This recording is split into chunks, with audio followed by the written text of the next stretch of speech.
Thank you very much, Max. It's quite nice to see someone being outside right now, because as you can see, maybe the guys over there in the live stream, it's quite packed in here at Gamescom, right? It's incredible. It's very busy, yeah. Yes. People have been visiting our booth yesterday a lot already, and today again. And I mean, there are also some great games to show. Not only do we have Metroid Samus Returns, which we just showed in the live stream, but for instance also Super Mario Odyssey is here with many, many different stations. We have Mario plus Rabbids Kingdom Battle, which we already showed yesterday also in the live stream. And then we have Splatoon 2, we have Pokemon Tekken DX. So yeah, and Max, we have Skyrim even. Exactly. And Max already said that there are also tournaments happening over there with our lovely colleagues Harris and Bowie. It's just amazing, all the things you can do and experience here at the Nintendo booth. I think I'm the only one who is allowed to say that, because I'm not from Nintendo. So if you say it, it sounds like advertising, but I'm pretty sure it's amazing to be here in this year at Gamescom at the Nintendo booth. And there's so much more ahead of us. I mean, we have Xenoblade Chronicles 2 coming. I can't wait, seriously. I just love Xenoblade Chronicles. Of course, it's going to take a while to explain it to everyone who's completely new to Xenoblade, but I think it's going to be fun. Then we're going to take a look into a few Nindies. I'm looking forward to exactly. Some really nice titles among that as well. So yeah, those developers are coming to our Red Cube, which means that we will also be able to hear their stories on the creation of their titles. Exactly. But right now, it's time for Mario and Luigi Superstar Saga plus Bowser's Minions. Wow, what a title. Yeah. Yes, I mean, Mario Luigi Superstar Saga plus Bowser's Minions, which is definitely a long title. It's because Mario Luigi Superstar Saga is a title that was already released on Game Boy Advance. Yep. And we made a remake, so the game looks completely new now. There's a completely new visual aspect to it, and there is a completely new game mode in it, which is the Minion Quest mode. And I have to say, I'm so excited to see it again, because I can remember it somehow, but not that much. I just know it was super fun. Well, I mean, the original came out on the Game Boy Advance, so it's been a long time. And one thing that the game was known for was its unique humor. And of course, you remember the humor, but you forget the jokes. And actually, one of the things that this game does very well is that it introduces a lot of jokes that are referred to in later Mario and Luigi titles. So we have multiple Mario and Luigi titles on the Nintendo 3DS, but a lot of their sort of legacy jokes come originally from Mario and Luigi Superstar Saga. This game established the personality of Mario and Luigi much more because, of course, in an RPG kind of title, they act in a very different way, or they act much more, and they talk, or they sort of do their kind of talk that nobody can understand. But so maybe you can tell us where we are right now in the game. Yeah. So. First of all, in Mario Luigi Superstar Saga, Mario and Luigi have to find Peach's voice that has been stolen by the evil Cacletta and her henchman Fawful, which Fawful is one of my favorite characters in the entire Mushroom Kingdom. Don't tell anyone. And here we are in the Bean Bean Kingdom. We are not in the Mushroom Kingdom right now, and we want to enter the castle of the Queen. And as we try to enter, so you can see that the game looks really new, like it looks much more modern than the Game Boy Advance version. And there is also an addition for people that have already played through the story and want to go a bit faster. You can hold the R button and make the game go at double speed, which looks kind of funny when the bean guards are animating. Yeah, and just to recap, basically the Mario and Luigi games are role-playing games that combine a funny story with turn-based battles and a lot of platforming adventure elements. So we'll give a brief introduction into that, and especially into the story here. So yeah, Mario at this point has to prove that he really is Mario to the guard, so he jumps. And we all know how he does it, right. And the guy is really, oh, that jump, of course I can totally recognize you, it's Mario. Signature move. And the other guard asks, because he's not really sure. So they're not the brightest, these two guards. And also, one of the things that the Mario and Luigi series has always played on is that no one remembers Luigi. Yeah. So poor guy. here he was Luigi. Who's that guy? And this is something that every Mario and Luigi game builds on. Yeah. But this was the first time that it was established as really Luigi is sort of always in the shadow of Mario. So Luigi fortunately has Prince Peasley's rose, which Prince Peasley is the prince of the Bean Kingdom. We helped him a bit earlier than this section, and therefore he gave us this rose that lets us be recognized by all of the inhabitants of the Bean Kingdom.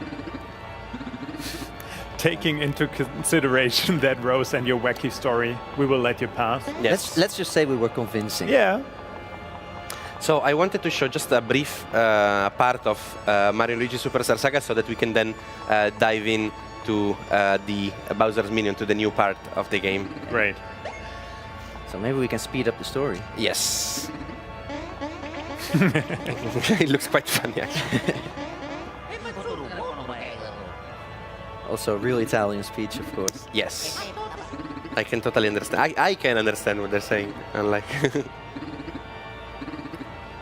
So, to prove that we really are Mario and Luigi, because they have not been convinced so much, we have to pass a platforming and battle section. And what I like a lot about this part is that, well, first of all, we can show that now with the touchscreen that wasn't there, of course, in the 3DS version, we can switch between the different abilities of Mario and Luigi just at the touch of a button. So I can high jump, for example. Yeah. Or I can go and spin, which allows me to fly a little bit. And of course I can use my hammer, which is what I'm going to use now. Now, yeah, one thing that's really nice about this touchscreen feature is that, especially later on in the game, you acquire more abilities, and this really allows you to quickly switch between the abilities without having to cycle through all of them, which sometimes can lead to mistakes. So it's not just a nice addition; it's also really a convenience option. Yeah, that's right. But also, like, in how many Mario games have you actually been done and have you actually been plumbing? Because this is maybe the one Mario game where we see Mario doing their original job, Mario doing his original job, which is plumbing. So he still knows how to do it. Yes. Exactly. I'll plumb away. So after we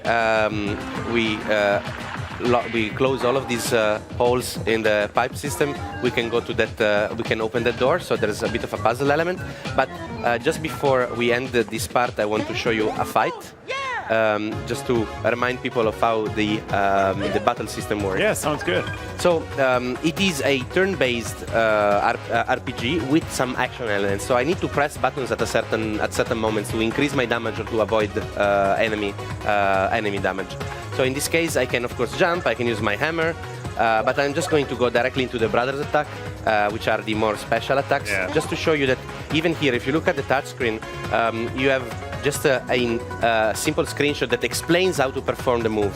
And you can also demo. You can also demo and practice. That's amazing. So, unlike the original game, instead of having a lengthy tutorial whenever you get a new ability, the game immediately just makes you use it. And then, if you want to learn more, if you don't know something about the game, then you can expand by pressing the demo and the practice. On top of that, there is a normal and easy difficulty there, you see. So I have to press the buttons with the proper timing. If I do easy, it will cost more brother points, but the input will be easier. If I go to normal, you can see that the brother point cost is reduced, but it will be a bit. I have to have a better timing, basically, which I'm going to try now. Yeah, and these are the kind of things that they really add a little bit of accessibility to those who are not familiar with the franchise, while at the same time they are the kind of convenience options that have been added to later Mario and Luigi entries, so fans are already familiar with it. So Filippo is getting the timing right.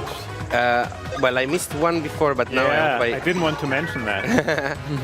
So even when they are attacking, so I have to jump. I have to jump to negate the damage and actually damage the enemy in their attack, in their turn. Every enemy behaves differently, has different patterns and attacks differently. So the trick is to figure out the pattern of the enemy and make sure that way you can dodge, and at the same time also figure out your own attack timing to enhance the damage that you do. But actually, what I wanted to show is the new game mode, which is Minion Quest, which you can see there on the bottom of the touchscreen.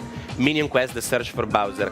So while I go through this, Chris, can you just introduce what Minion Quest is? Yeah, so basically, in the title, there's already the suggestion of two different things. You have Mario and Luigi Superstar Saga, the complete original adventure with, which is remade with some small enhancements. And then there is the Plus Bowser's Minions, which refers to the Minion Quest. In the Minion Quest, Captain Goomba, a very faithful Goomba of Bowser, when the Koopa Cruiser at the beginning of the game crashes, he gets separated from Bowser and from the other minions. And basically, he goes on a quest to collect an army of minions in order to save Bowser. Maybe this is your moment. We see Captain Goomba and also Captain Shy Guy. You can see that they're important because they have a flag on their head. Of course, so that's how you do it. Clearly. Exactly. And what I really like is that the crazy humor, the silliness of Mario and Luigi Superstar Saga is also very much present here in Minion Quest. So now we have our Captain Goomba that is talking to Private Goomp, which is one of his acquaintances, but at the moment they're rivals. They want to fight for who has the right to go rescue Lord Bowser. I'm just gonna go a bit fast through that to show you the fight, but really the text deserves to be read in full because just the names. I mean, we have the Sergeant Guy because he's a shy guy, and Corporal Paraplonk. The names are really funny, I think, and basically what they're saying is that well, we're gonna save about. No, we're gonna do a picnic. What do you think, you moron? So one thing that's really nice about this is that Minion Quest has a very expanded story as well, but it is a parallel storyline to Mario and Luigi Superstar Saga. Basically, it tells the sequence of events from a different perspective, namely that of Bowser's Minions. And as a result, if you are a fan of the original, you've already played the original game, you now get a completely different perspective on everything and all the events and how they unfold. So it really is a big mode and a big reason to reinvestigate Mario and Luigi Superstar Saga. It's sort of that meanwhile story, no? At the same time, in parallel, this is happening. Yeah. And it's just such a... Because they are Bowser's minions, they have such a different feel to it. And just like how Mario and Luigi Superstar Saga established sort of a side story for Mario and Luigi and other characters from the Mushroom Kingdom, now the same thing is happening with the minions of Bowser, where suddenly, I mean, looking at a Goomba will never be the same again. That's true. So I think we're starting the fight, pretty much. Captain Shy Guy just go like, shouldn't he just go away, ignore him? But no, Captain Goomba wants to recruit those minions for his army. So basically, whoever wins this battle basically gets recruited into the other army. So now I didn't change the party selection, so I am probably going to lose this one, but it's my intention to do so to show you how the system works. Of course. Yeah, so basically what happens is your army starts on the left, the opponent's army starts on the right, and it's one big clash. And you have three types of troops. You have ground troops, you have ranged troops, you have flying troops. Each are strong against one and weak against the other. So it's important to create a balanced formation. Which we didn't. Well, we did not, we did do a balanced formation, but not for this battle. Yes. So basically, as you can see, the characters attack automatically, and as you can see also there are melee troops like these Goombas, and there are ranged troops like the Hammer Brothers. And now that I defeated this part and I go to the next wave, you will see my previous character also being revived and joining. So there are also flying characters, like for example the Lucky Two. And the first battle was all against the ranged characters, now it's all against flying enemies. And they don't just fight automatically. There are certain things that I can do to change the course of the fight. So, for example, here when I see this blue exclamation mark and this blue circle, I can actually press up on the plus control pad to deny a special move. You saw just now one of my Hammer Brothers that was performing one of his special moves, and I needed to press the A button to shoot more hammers. I think you're pretty much in trouble now. Yes, so I keep denying their special moves, but it's not enough because, as I said, my the placement of my army was not ideal for this fight. So we've been defeated, and I'm going to show you actually what I mean. So you see here in this screen we have the formation. First of all, in the top left corner of the touchscreen, we see this rock, paper, scissors system, so to speak, where the melee troops represented by the red shoe are strong against the ranged troops, which are represented by the orange fireball. Yep. And in turn, the ranged troops are strong versus the flying enemies, which are represented by the blue wing. And you can see also on the background of each of my the characters of my army, which type of characters they are. So Goomba and Bob-omb as melee, the Hammer Brothers as ranged, and Lucky 2 as flying. And at the bottom, where I see the rival trio, which is the name of this battle, I also see the composition of the enemy army. So, for example, in this this level, we have flying and ranged only, and in the rival trio, as I said before, we have every single type of troop. Yeah, so we're going to need a balanced team, and Filippo is going to create a balanced team now. Hopefully. So one thing that I want to do is to change my captain, because instead of Captain Goomba, I'm going to use Captain Shy Guy. All right. Which will make my ranged troops more powerful. Yeah, so there are several captains, and captains can be of different types. So Goomba was a ground unit, but Captain Shy Guy is a ranged unit. Yep.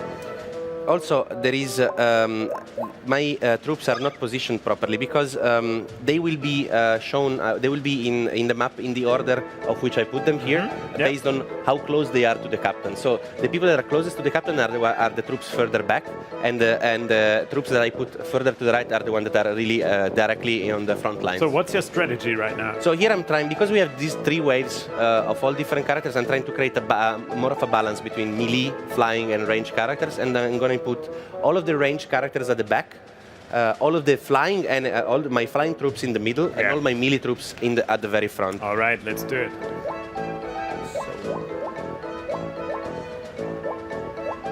So tell us something about the different levels. Yes. That we see right now. All of these troops level up as I play Minion Quest, and they also get special abilities. As you can see, all of their levels are displayed.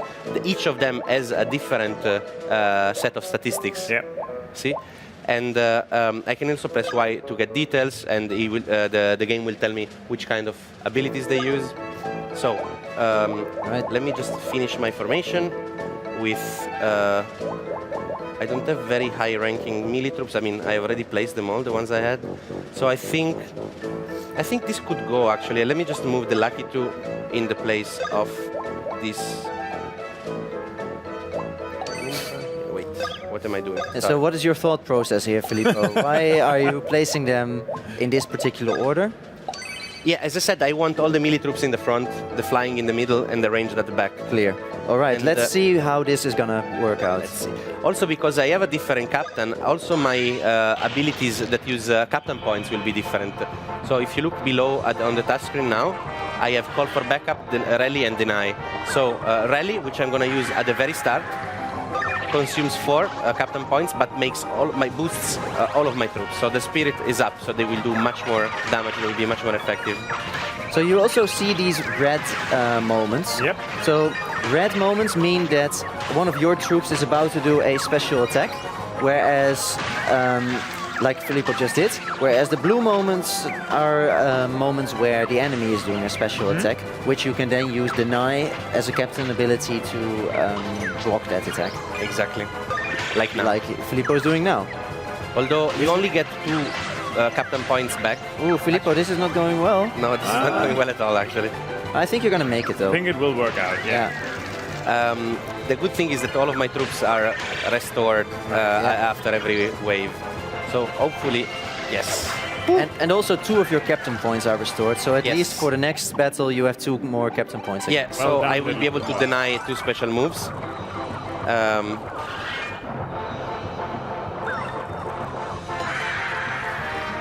So what I personally really, that's no problem. What I personally really like about this mode is that it also translates the things that you learn in Mario Luigi gameplay into a completely different kind of gameplay, because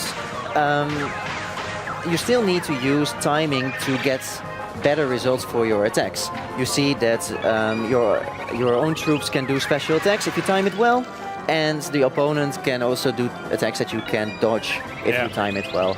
So it's a very different take on gameplay, but it still at the same time makes use of these kind of lessons that the main game teaches you. It's a much more tactical strategy type of game rather than the classic turn-based RPG that Mario Luigi Superstar Saga is. So, I defeated also the second wave. Now for the last round, which is all melee troops. Only 2 CP left. Yes. Keep that in mind. And I really have to maximize, I really have to get an excellent in all of my special moves and deny, like I didn't do now, all of the enemies. You can do it, Filippo, come on. So you see there's a lot of things going on the screen, but as I said, because in essence everything is about timing, the way that once you get to learn the things, the sort of the key features of this mode, basically you're gonna be just looking at these moments of timing, like Filippo is doing now.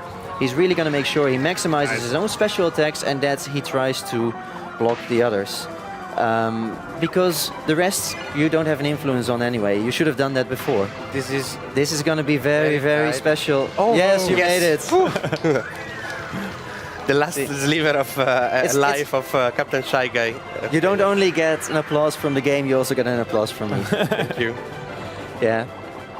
So there are really, this is not a short or game mode, this is not a side quest. Nah. This is a full-fledged side it's a very game. meaty game. There are a lot of levels of minion quests that you can play, all with different enemy placement, all with different story elements, and there's really a lot more. Even if you've played the original game, there's definitely something for you here in Mario & Luigi Superstar Saga and Bowser's Minions. If only this kind of humor, like they clearly lost, but they'll call it a draw. Yeah, I'm still calling it a win for me anyway. Well, I mean, to be fair, in this live stream, it's 1-1. Yes. So maybe we should call it a draw. That's true. I think it's a draw. What I especially like about that game, and that's something that you guys told me as well, is that obviously you feel good after like completing such a battle, but you also get rewarded by these funny new dialogues, right? Every time you look forward to that. They are arguing with each other between whose fault it was that they lost, actually. All right. So guys, thank you very much for this introduction into Mario & Luigi Superstar Saga plus Bowser's Minions and the Minion Quest. Do you have something to add? Well, I hope you enjoyed the both sides of the game that we've shown you.